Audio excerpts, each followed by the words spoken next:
안녕하세요. 시사건건 홀세영입니다. 자, 이번에 다룰 이야기는 정광훈 사랑제일교회 목사 후유증에 시달린다 이야기입니다. 자, 인터넷에서 정광훈이 이 후유증에 시달리고 있다, 심각한 후유증에 시달리고 있다라는 얘기가 돌고 있더라고요. 그래서 막 뒤져봤는데 뭐 자세한 얘기는 나오질 않아요. 그냥 그렇다더라. 그래서 카더라인가 보다 그렇게 생각하고 넘어갔었는데, 어제 정광훈 목사가 기자회견을 했어요. 한 달 뒤에 자기는 목숨을 던질 거다, 순교할 각오가 되어 있다, 뭐 이런 얘기를 했다고 해서 그걸 들어봤거든요. 그런데 숨이 굉장히 거칠어요. 그래서 예전 연설과 어제 있었던 기자회견 한번 비교해서 들어보도록 하겠습니다. 이 병이 완치라는 개념이 좀 아니라고 하는 사람들이 좀 있거든요. 바이러스가 더 이상 검출되지 않아서 퇴원을 했는데 그때부터 시작이더라, 이런 얘기들 인터넷에 후기로 많이 올라오고 있습니다. 이 병이 굉장히 무서운 병이에요. 자, 그 전에 있었던 정광훈 목사의 연설, 광화문 연설 좀 들어보시고 기자회견 들어보시면서 어떤 차이가 있는지 한번 보시죠.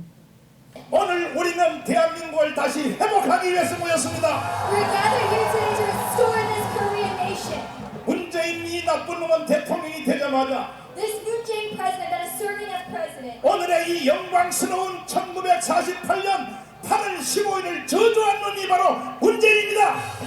He is the one that is cursing this National Liberation Day today, August 15th. 온 국민이 다 인정하는데 All the people of this nation already know. 문재인이 나쁜 놈만 건국을 인정하지 않고 있습니다. But he is the only one who doesn't acknowledge this Liberation Day. 오늘 아침까지도 또 연설을 통하여 또 한 번 범죄행위를 저질렀습니다. And today his speech is also another curse to this nation. 오늘 아침에 연설문을 내가 검토해봤더니 Today I looked at his speech. 그 연설은 평양에 가서 해야 됩니다. 평양 가서. That speech belongs to Pyongyang, North Korea, not in our nation. 자, 열심히 또 영어로 번역해 주시는 여성분이 계시네요. 자, 지금 들어보시면 연설에 굉장히 힘이 있습니다. 뭐 내용은 뭐 아니지만 목소리나 억양, 호흡 굉장히 힘이 있어요. 자, 어제 기자회견 한번 들어보겠습니다. 이번에 일어난 이 모든 총체적인 전체 이유는 1948년 8월 15일 건국을 인정할 수 없다. 대통령이 뭔데 사과 안 하려면 물러나라. 국가를 부정하고 대한민국의 헌법을 부정하면서 대통령을 할 수 있겠습니까? 근본에 우한 바이러스 사건을 통해서 우리에게 뒤집어 씌워서 사기극을 펼치려고 했으나 여러분들의 현명한 판단 때문에 실패한 걸로 보입니다. 전방제를 통하여 대한민국을 해체하고 북한으로 가려고 하는 이들의 선동에 속지 마시기를 바라고, 저는 앞으로 한 달 동안의 기간을 주겠습니다. 국민들을 속이는 행위를 계속한다면 한 달 후부터 나는 목숨을 그야말로 던지겠습니다. 저는 순교할 각오가 되어 있습니다. 국민 여러분들도 절대 속지 말기를 바랍니다. 자, 숨이 굉장히 가쁘죠? 숨이 굉장히 가쁩니다. 자, 이 감염병이요, 확진이 되고 치료를 받고 퇴원을 하고, 자, 여러분들 우리가 이 퇴원을 하면 다 나았구나, 그러면서 이제 항체가 만들어졌겠구나, 더 건강해졌겠구나, 이렇게 생각하는 분들 많잖아요. 저도 그렇게 생각을 했었거든요. 그런데 전 세계에 감염된 환자들이 워낙 많다 보니까 이런 후기들이 많이 올라와요. 우리나라도 지금 후기들이 많이 올라오죠. 치료를 받고 퇴원을 한 이후에 일상적인 생활이 어렵다는 후기들이 많이 올라옵니다.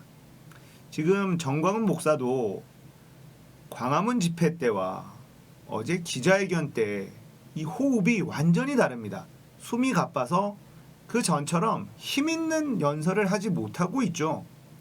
너무나 무서운 병이에요. 우리가 치료를 받고 퇴원을 한다 이렇게 알고 있는데 사실 지금 이 병은 치료제가 없거든요.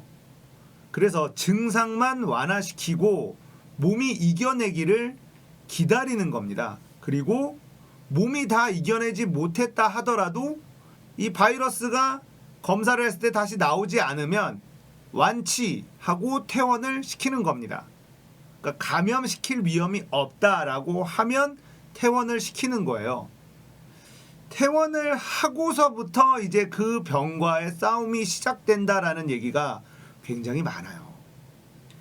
갑자기 찾아오는 두통, 그리고 후각을 잃게 되는 고통, 후각을 잃어서 상한 음식인 줄 모르고 먹어서 배탈이 나는 경우도 많다라고 하고요. 탈모 증상이 있다라고도 하고요. 조금만 걸어도 호흡이 너무 가빠서 움직일 수가 없다라고도 하고요. 이 병에 대해서는 아직 알려지지 않은 부분이 훨씬 더 많습니다.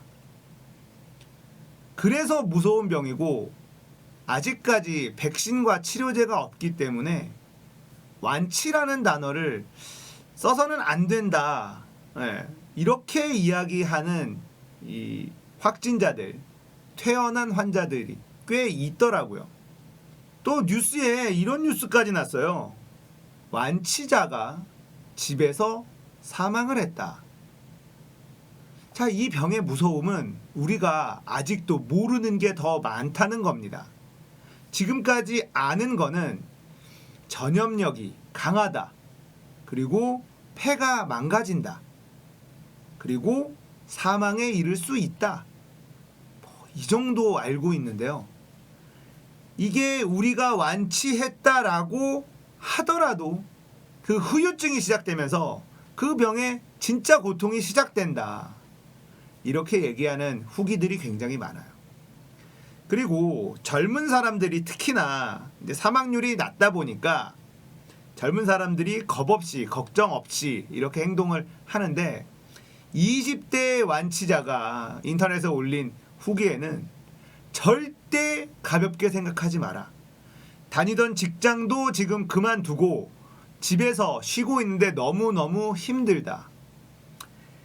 이런 후기들이 있어요. 숨이 가빠서 걷지를 못하고 계단을 오르내리지 못한다고 합니다. 정광훈 목사처럼 호흡이 잘 안 되는 거죠. 정광훈 목사는 지금 그 정도 후유증인지는 잘 모르겠습니다만 연설만 들어봤을 때는 호흡이 굉장히 거칠어졌어요. 그리고 주변 사람들에서부터 나온 건지는 모르겠습니다만 후유증에 시달리고 있다라는 이야기가 나오고 있어요.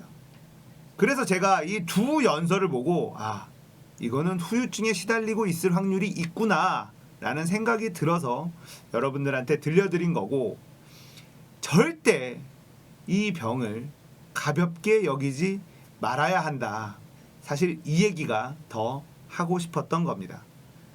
젊은 친구들일수록 조심해야 돼요. 병원에서 진료를 받고 퇴원한 이후부터 일상생활로 돌아가지 못하는 사람들이 꽤 많기 때문에 정말 조심해야 합니다. 자, 서울시에서 사랑제일교회에 150억 구상권 청구한다라는 뉴스가 또 나왔습니다. 건강보험관리공단에서 55억, 서울시에서 150억. 사랑제일교회 터졌네요. 자, 여러분들 정말 조심하셔야 됩니다. 2단계, 2.5단계 거리두기 이제 며칠 안 남았잖아요. 우리 그때까지 조금만 더 조심하면서 건강 꼭 챙기셔야 됩니다. 죽진 않지만 후유증이 더 무서운 병, 이걸 꼭 알고 계셔야 돼요. 오늘 이야기는 여기까지예요. 공감되셨다면 구독, 좋아요, 알람 설정 부탁드릴게요. 감사합니다. 끝!